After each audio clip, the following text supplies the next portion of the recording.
Assalamualaikum warahmatullahi wabarakatuh. Perkenalkan, nama saya Rindi Agustina dengan nomor induk mahasiswa 8565100465 dari UPBJJ Pekanbaru Pokjar Kandis, Fakultas Keguruan dan Ilmu Pendidikan jurusan Pendidikan Guru Sekolah Dasar. Praktikum kali ini pada modul 7 yaitu optik, kegiatan praktikum sifat cahaya, judul praktikum percobaan pemantulan cahaya. Adapun alat dan bahan yang kami sediakan: alat tulis, cermin datar, cermin cekung, lampu senter, busur derajat, kertas putih, lilin, layar atau tabir kertas, dan celah cahaya.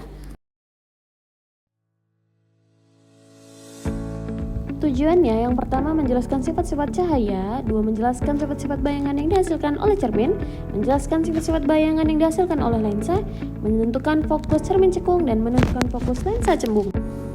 Pertama, susun lampu senter dan celah cahaya di depan cermin datar, kemudian nyalakan lampu senter lalu amati jalannya berkas cahaya pada saat, sebelum, dan sesudah mengenai cermin datar. Gambarkanlah jalannya berkas sinar tersebut sehingga tampak sudut datang dan sudut pantulnya. Kemudian ukurlah sudut datang dan sudut pantulnya menggunakan busur derajat. Besar sudut yang dihasilkan adalah 40 derajat. Jadi dapat disimpulkan sudut datang sama dengan sudut pantul sesuai dengan hukum pemantulan. Selanjutnya, letakkan dan nyalakan sebuah lilin di depan cermin datar, amati bayangannya, catatlah sifat-sifat bayangan yang dibentuk oleh cermin datar tersebut. Ketika benda digeser ke kanan, ke kiri, ke depan, dan ke belakang, maka hasil bayangan pada cermin datar bersifat maya, tegak, dan sama besar dengan bendanya. Selanjutnya, pemantulan cahaya pada cermin cembung. Susunlah alat seperti susunan alat berikut. Nyalakan lilin dan amati jalannya berkas cahaya pada saat sebelum dan sesudah mengenai cermin cembung. Gambarkanlah jalannya berkas sinar, catatlah sifat-sifat bayangan yang dibentuk oleh cermin cembung. Hasil menunjukkan cermin cembung memantulkan sinar cahaya menyebar atau divergen, dan bayangan yang dibentuk selalu bersifat maya, tegak, dan diperkecil. Selanjutnya, pemantulan cahaya pada cermin cekung. Pertama, susunlah alat seperti susunan alat berikut. Kemudian, nyalakan lilin dan amati jalannya berkas cahaya sebelum dan sesudah mengenai cermin cekung. Gambarkanlah jalannya berkas sinar, catatlah sifat bayangan yang dibentuk oleh cermin cekung tersebut. Aturlah jarak benda dan letak layar agar pada layar tersebut bayangan jelas dan tajam, ukur jarak benda dan bayangan. Hasil menunjukkan bayangan terbentuk nyata pada layar, bayangan bersifat nyata dan terbalik. Kemudian, geser benda menjauhi cermin, amati pada jarak tertentu, bayangan akan menghilang, ukur benda dan jarak bayangan. Hasil menunjukkan bayangan terbentuk nyata pada layar, bayangan bersifat nyata dan terbalik, dan diperkecil. Ukur benda dari cermin cekung dan ukur jarak bayangan yang dihasilkan. Pada jarak 15 cm, maka panjang bayangan yaitu 4 cm. Pada jarak benda 20 cm, maka panjang bayangan 3 cm. Dan pada jarak benda 25 cm, maka jarak bayangan yang dihasilkan adalah 2 cm. Hasil menunjukkan semakin jauh benda dari cermin cekung, maka akan semakin kecil bayangan yang dihasilkan. Dengan kata lain, jarak benda tersebut sama dengan jarak fokus cermin cekung. Ketika bayangan menghilang, berarti bayangan berada jauh dari titik fokus cermin cekung. selanjutnya percobaan pembiasan cahaya. Adapun alat dan bahan yang kami sediakan: alat tulis, lampu senter, celah cahaya, balok kaca, kertas putih, busur derajat, lensa cembung, lensa cekung, layar atau tabir kertas, lilin, dan penggaris.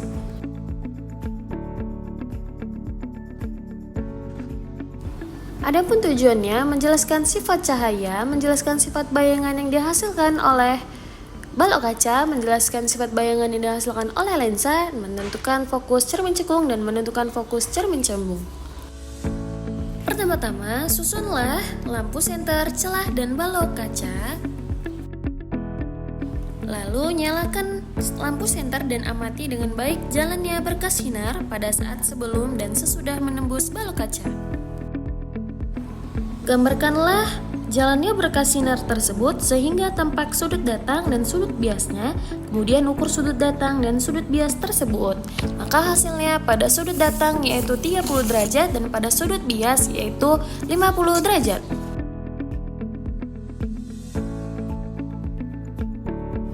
Selanjutnya, pergunakanlah lensa cembung untuk mengamati sebuah huruf pada buku dengan jarak yang relatif dekat antara lensa dan huruf.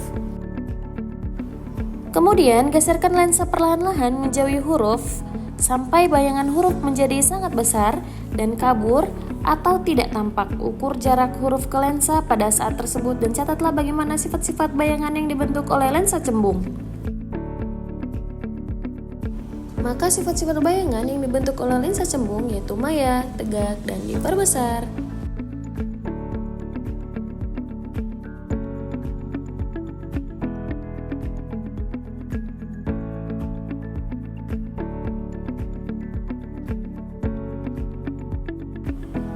Selanjutnya, atur letak lilin dan lensa cembung agar diperoleh bayangan nyala lilin paling tajam pada tabir. Ukur jarak benda dan jarak bayangan dan catat sifat-sifat bayangan yang dibentuk oleh lensa cembung.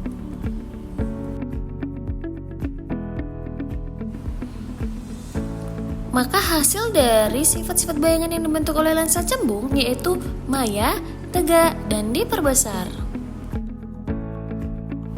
Pada jarak 20 cm, maka jarak bayangannya 11 cm. Pada jarak 15 cm, maka panjang bayangan 10 cm.